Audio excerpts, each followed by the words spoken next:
नमस्कार। हम राजीव रंजन तिवारी और वह सबके रंजन रस में स्वागत बा। आज देश के पूर्व प्रधानमंत्री राजीव गांधी जी के पुण्यतिथि है और वह सब कितना जानता नहीं राजीव गांधी जी के बारे में। नौका लोग तो कमे जानत हुई, पुरनका लोग का थोड़ा बहुत मालूम हुई, थोड़ा बहुत का ज़्यादा जानत हुई लोग। हमरा कहे के बाकी राजीव गांधी के बारे में जाने की चाहिए, हर आदमी के जाने की चाहिए, देश के यही नागरिक वगैरह जाने की चाहिए। आज की डेट में मोबाइल फोन, कंप्यूटर, टेलीविजन, जितना वो समय देखा था कुल आधुनिक तंत्र की कुल व्यवस्था है, ये सब राजीव गांधी के कार्यकाल के कुल देन है। उन्हें का सोचल नहीं दिन में देश में ये सब टाइप के चीज़ होके देश के युवा आत्मनिर्भर बने, देश के युवा बढ़िया कारोबारी बने, बढ़िया पढ़ लिख के बहुत अच्छा क्लास के आदमी बने, नागरिक बने।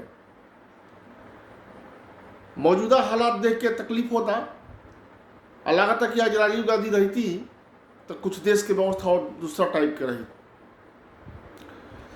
एगो बहुत बड़हन पत्रकार हैं, लेखक हैं पंकज चतुर्वेदी जी। वहाँ के अपना फेसबुक वॉल पर राजीव गांधी जी के बारे में बहुत सारा चीज़ लिखले बनी, जाके देखे के चाहिए, वो सबका पढ़े के चाहिए। राजीव गांधी जी के हत्या हो गई रहे 1991 में 21 मई के। बहुत दर्दनाक हादसा हुई रहे। वो बात देश भुलाला ना, हमनी के टाइम के लोग ना भुलाला। हम वहाँ के भावभीनी श्रद्धांजलि देता नहीं। यह कहे कि राजीव गांधी जी के बारे में सबका जाने समझे के चाहिए। आज वहाँ का रहती तो देश की दशा कुछ और हुई।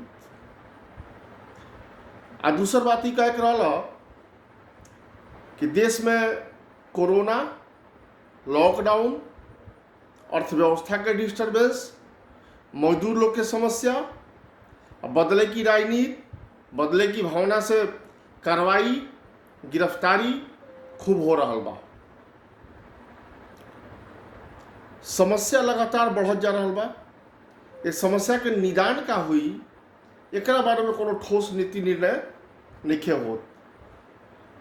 अब सरकार कौनी एकर व्यवस्था चलाई, क्या करी, जे बहुत बोलत रहला कि हम हेंगे कर देब, हम होंगे कर देब। अब वो लोग कुछ नहीं कर, सब लोग ठंडाई बा। अब देखला कि काम बजे कौनी लोग व्यवस्था चलावता देश के, सब बहुत जल्दी सामने आ जाई। कुल मिला जुला के एक बजे व्यवस्था बहुत अच्छा बा ना, खाली परेशानी में जिंदगी कट रहा बा। रोज सब देखी समझी, अपना नेता लोग के बारे में देखी, यही अगल बगल में बा, लोग सब खातिर क्या कर रहा बा, एक आकलन कैला की जरूरत बा। बहुत बहुत धन्यवाद। नमस्कार।